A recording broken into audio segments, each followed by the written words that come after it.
Students आज हमारे पास टॉपिक है resistivity and its dependence upon temperature. सबसे पहले तो हम बताएंगे कि what is resistivity and what is the resistance, इन दोनों के दरमियान जो है वो डिफरेंस क्या है। और उसके बाद हमारे पास ना जो रेजिस्टेंस है ना, ये हमारे पास जो मटेरियल होता है ना, वो जिस शेप में या जो उसकी ज्योमेट्री है ना, उसके ऊपर डिपेंड करता है। मतलब जो रेजिस्टेंस है ये एक वायर है, जो उसकी क्या शेप है, उसकी क्या लेंथ है, उसकी क्या ज्योमेट्री है, उसके ऊपर डिपेंड करती है। डायमेंशन के ऊपर डिपेंड करती है, जो हमने पिछले वाले टॉपिक के अंदर भी पढ़ा था। और दूसरी चीज़ क्या थी? रेजिस्टेंस।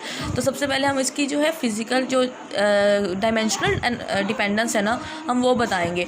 तो जो रेजिस्टेंस होती है ना, वो लेंथ ऑफ द वायर के डायरेक्टली प्रोपोर्शनल होती है और एरिया ऑफ द वायर के इन्वर्सली प्रोपोर्शनल होती है। मतलब कोई वायर जितनी ज़्यादा मोटी होगी उसकी रेजिस्टेंस उतनी ही ज़्यादा कम होगी, जबकि वायर जितनी ज़्यादा लंबी होगी उतनी ही ज़्यादा हमारे पास क्या होगी, उसकी रेजिस्टेंस होगी। मतलब resistance is directly proportional to the length of the wire and inversely proportional to the area of the wire. मतलब एरिया किस तरह से हम निकालते हैं? डायमीटर से। अब हम जब प्रोपोर्शनैलिटी का साइन ख़त्म करते हैं तो हमारे पास आता है रो। रो क्या है? रो जो है, this is the new thing that is called the resistivity। ये constant of proportionality है, that is the specific resistance of the material of the wire। इसको हम स्पेसिफिक रेजिस्टेंस कहते हैं। और ये रेजिस्टेंस है 1 metre cube of the substance और द वायर। मतलब अगर एक वायर है 1 मीटर और उसका जो वॉल्यूम है, एरिया है, वो कितना है? 1 मीटर स्क्वायर, और उसकी जो लेंथ है वो 1 metre cube of the resistance. Wire की जो रेजिस्टेंस है उसको हम कहते हैं specific resistance of the material और रेजिस्टिविटी। ये जो है ना, ये हमारे पास एक मटेरियल की प्रॉपर्टी है। आया कि जो मटेरियल है वो किस चीज़ का बना हुआ है, उसकी अपनी कितनी रेजिस्टेंस है, कितने 1 metre cube of the substance. ठीक हो गया। तो हम जब इसको प्रोपोर्शनैलिटी साइन ख़त्म किया तो हमारे पास जो कांस्टेंट आया उसको हमने रेजिस्टिविटी डिफाइन कर दिया। अब रेजिस्टेंस जो है वो मैंने बताया अभी आपको कि किसकी प्रॉपर्टी है? मटेरियल किस तरह का बना हुआ है, मटेरियल की वायर की प्रॉपर्टी है। लेकिन जबकि रेजिस्टिविटी क्या है? जिस चीज़ का मटेरियल बना हुआ है उसकी प्रॉपर्टी है। ठीक हो गया। R is equal to rho L over A, और अगर हम रो निकालना चाहें तो rho is equal to R A over L। ठीक है। तो यहाँ पर हमारे पास है रो जो है वो डायरेक्टली प्रोपोर्शनल रेजिस्टेंस के, एरिया के और लेंथ के। तो अब इक्वेशन जो है ये डेफिनेशन ऑफ रेजिस्टिविटी है, resistance of the metre cube of the wire. और उसके बाद हमारे पास आ जाता है जी इसका यूनिट रेजिस्टेंस का तो आपको पता है कि ओहम होता है, लेकिन इसका क्या होगा? Ohm metre. ये इसका मीटर स्क्वायर और नीचे भी मीटर के साथ मीटर कैंसिल हो जाएगा तो 1 मीटर बचेगा, तो इसको हम क्या कहेंगे? Ohm metre. अब रेजिस्टिविटी को हमने यहाँ पे डिफाइन कर लिया। इसके बाद हमारे पास आता है कंडक्टेंस। कंडक्टेंस जो होता है, कंडक्टेंस मतलब रेजिस्टेंस जितनी कम होगी उतनी ज़्यादा कंडक्टेंस होगी, जितनी ज़्यादा कंडक्टेंस होगी उतनी रेजिस्टेंस कम होगी। It mean that they are inverse of each other. मतलब एक चीज़ ज़्यादा होगी तो दूसरी डेफिनेटली उसी हिसाब से कम होगी। These are inversely proportional to each other. Conductance is defined as the reciprocal of the resistance is called the conductance. ठीक हो गया। तो ये electrical properties, conductance is another quantity used to describe the electrical properties of material. In fact, conductance is the reciprocal of resistance. अब इसका unit क्या होगा? Resistance का यूनिट ओहम है, तो ओहम की जगहों पे हम क्या करते हैं कि ओहम को उलट लिख देंगे MHO, that is the unit of conductance. और इसको हम दूसरा क्या कह सकते हैं? साइमन भी कहते हैं। क्या कहते हैं? साइमन। ये आपको पता है कि साइमन ओहम ने ये सारी डिफाइन की थी ना, तो साइमन उसी ने पहले रेजिस्टेंस का यूनिट ओहम और कंडक्टेंस का साइमन, साइंटिस्ट के नाम से ही है। ठीक है। उसने अपना नाम का दूसरा जो पार्ट था उसको ओहम मतलब दे दिया रेजिस्टेंस को, और इसी तरह से कंडक्टेंस को। अब जो है ये था कंडक्टेंस, रेजिस्टेंस का रेसिप्रोकल। रेजिस्टिविटी का जो रेसिप्रोकल होगा उसको हम क्या कहेंगे? कंडक्टिविटी। कंडक्टिविटी सेम उसी तरह से, कंडक्टेंस जो है वो किसी भी वायर की प्रॉपर्टी है, और जो कंडक्टेंस और जो कंडक्टिविटी है that is the property of a material. किस चीज़ का जो मटेरियल है वो बना हुआ है।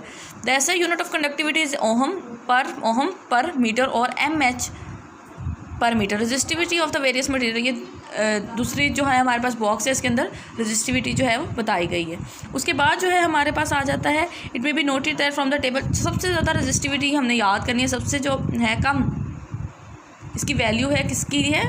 1.54 कॉपर और सिल्वर के लिए सबसे कम रेजिस्टिविटी होती है सिल्वर की। लेकिन हम सिल्वर की वायर नहीं यूज़ करते due to some economical issues. Copper wire जो है सिल्वर जो है वो महंगा होता है, कॉपर बनिस्बत सिल्वर सस्ता होता है। इस वजह से हमारे पास जो वायर हैं वो ज़्यादातर किसकी बनी होती है, कॉपर की। ठीक हो गया। उसके बाद है dependence of the temperature of the resistivity and resistance. अब इनकी डिपेंडेंस के बारे में हम कहते हैं, देखिए आपको पता है कि कोई भी मटेरियल किस चीज़ का बना होता है, पॉजिटिव आयंस का और नेगेटिव आयंस का। एटम का बना होता है, एटम के अंदर एक न्यूक्लियस होता है, उसके बाहर इलेक्ट्रॉन्स होते हैं। मेटल्स के अंदर इलेक्ट्रॉन्स जो होते हैं वो मूव करते हैं फ्रीली। पीछे भी हमने ये डिस्कस किया था, मैंने आपको बताया था। जो भी वायर होगी उसमें लेटेस्ट भी होंगे, पॉजिटिव चार्ज, मतलब लेटेस्ट के अंदर लेटेसिस जो होंगे वो भी मौजूद होंगे और इलेक्ट्रॉन्स भी मौजूद होंगे। जब इलेक्ट्रॉन्स फ्लो करेंगे तो उनकी जो इंट्रैक्शन होगी किसके साथ होगी, लेटिस के साथ। अगर हम टेम्परेचर इंक्रीज़ कर देते हैं तो लेटिस की मतलब जो एटम लेटिस पे एटम होंगे उनकी जो वाइब्रेशन मोशन है वो इंक्रीज़ कर जाएगी। क्यों इंक्रीज़ कर जाएगी, डेफिनेटली टेम्परेचर इंक्रीज़ हो रहा है, टेम्परेचर के इंक्रीज़ करने से उनकी वाइब्रेटरी मोशन इंक्रीज़ करेगी। जब वाइब्रेटरी मोशन इंक्रीज़ करेगी तो फॉर एग्जांपल एक इलेक्ट्रॉन आ रहा है तो पहले वाइब्रेशन कम थी, जब वाइब्रेशन ज़्यादा होने लगे, फॉर एग्जांपल यहाँ से कोई चीज़ गुजर रही है और ये यहाँ पे इसकी मोशन है, ठीक है। अगर मैं यहाँ पे एक पॉइंट को ऑसिलेट करवाना शुरू कर दूँ, अगर इलेक्ट्रॉन यहाँ से आ रहा है तो उसको पहले तो था कि एक उसको रास्ता मिल जाता है, वाइब्रेशन कम है, लेकिन अब वाइब्रेशन का जब टारगेट एरिया ज़्यादा हो जाएगा, टारगेट ज़्यादा होगा, वाइब्रेशन ज़्यादा होगा तो टारगेट भी ज़्यादा होगा। टारगेट ज़्यादा होने के नतीजे में उसको गुजरने का रास्ता मिलेगा, नहीं मिलेगा। जब गुजरने का रास्ता ही नहीं मिल रहा, जब कंडक्टेंस ही नहीं हो रही, तो हमारे पास क्या होगा, रेजिस्टेंस जो होगी वो ज़्यादा होगी। Due to the collision of free electron with the latest atom the conductance will be decrease and resistance will be increase. Resistance will be high, और अगर हम टेम्परेचर को बढ़ाते हैं तो टेम्परेचर वाइब्रेटरी मोशन को इंक्रीज़ कर देते हैं, और वाइब्रेटरी मोशन के इंक्रीज़ करने के नतीजे में हमारे पास क्या होता है, वाइब्रेटरी मोशन इंक्रीज़ करेगी तो टारगेट एरिया इलेक्ट्रॉन्स के लिए जो कोलिजन होगी किसके साथ, लेटिस के एटम के साथ, वो बढ़ जाएगी। बढ़ने के नतीजे में हमारे पास जो रेजिस्टेंस है वो डेफिनेटली इंक्रीज़ हो जाएगी। इसके बाद हमारे पास एक आती है एक क्वांटिटी, हम डिफाइन करते हैं इसको अल्फ़ा कहते हैं। अल्फ़ा जो है that is the temperature coefficient of resistance. एक और बात बताना मैं भूल गई हूँ कि जो change in resistance of the metallic wire with temperature और रेजिस्टेंस का जो चेंज है आपस में जो लिंक है ये हमेशा स्ट्रेट लाइन आता है। टेम्परेचर के चेंज होने से जो रेजिस्टिविटी की चेंज होती है उनका आपस में जो लीनियर रिलेशन है, जितना ज़्यादा टेम्परेचर चेंज होगा उतना ही ज़्यादा जो है वो रेजिस्टिविटी भी चेंज होगी, और दोनों का जो ग्राफ हम ड्रॉ करेंगे तो वो एक स्ट्रेट लाइन आएगा, ठीक है।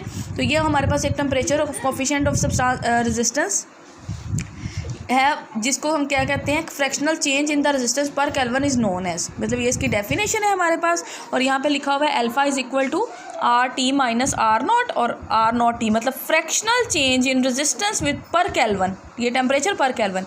तो ये इसका यूनिट भी जो है वो अल्फ़ा का टेम्परेचर कोफिशिएंट रेजिस्टेंस का केल्विन है, ठीक है। अगर हम ये R की जगह पे रो L/A और R0 की जगह पे रो नोट R0 जो है वो resistance at the zero temperature है, और RT थोड़ा सा टेम्परेचर गुजरने के बाद जो रेजिस्टेंस है वो, तो ये change in resistance divided by R0। तो ये रेजिस्टिविटी के लिए आ गया। अब कुछ टेम्परेचर कुछ है ये वैल्यू जो होती है वो ज़्यादातर पॉजिटिव होती है, क्यों, क्योंकि टेम्परेचर के बढ़ाने से रेजिस्टेंस हमेशा क्या होती है, ज़्यादा होती है। लेकिन कुछ मटीरियल स्पेसिफिक हैं जिनकी जो टेम्परेचर के इंक्रीज़ करने से रेजिस्टेंस जो है वो कम होती है, that have the negative temperature coefficient of resistance, and these materials are known as semiconductors. ये स्पेशल मटेरियल्स होते हैं, ट्रांजिशन मतलब जो पीरियोडिक टेबल में दरमियान में ट्रांजिशन मेटल्स होती हैं उनको हम कहते हैं सिलिकॉन और जर्मेनियम। इस तरह के जो मटेरियल्स होते हैं इनका जो है टेम्परेचर के इंक्रीज़ करने से रेजिस्टेंस जो है वो कम होती है, और ऐसों को हम क्या कहते हैं, these substance have the negative coefficient of temperature. ठीक हो गया स्टूडेंट्स, अल्लाह हाफिज़। नेक्स्ट लेक्चर में हम इंशाल्लाह colour code for the carbon resistance पढ़ेंगे। अल्लाह हाफिज़।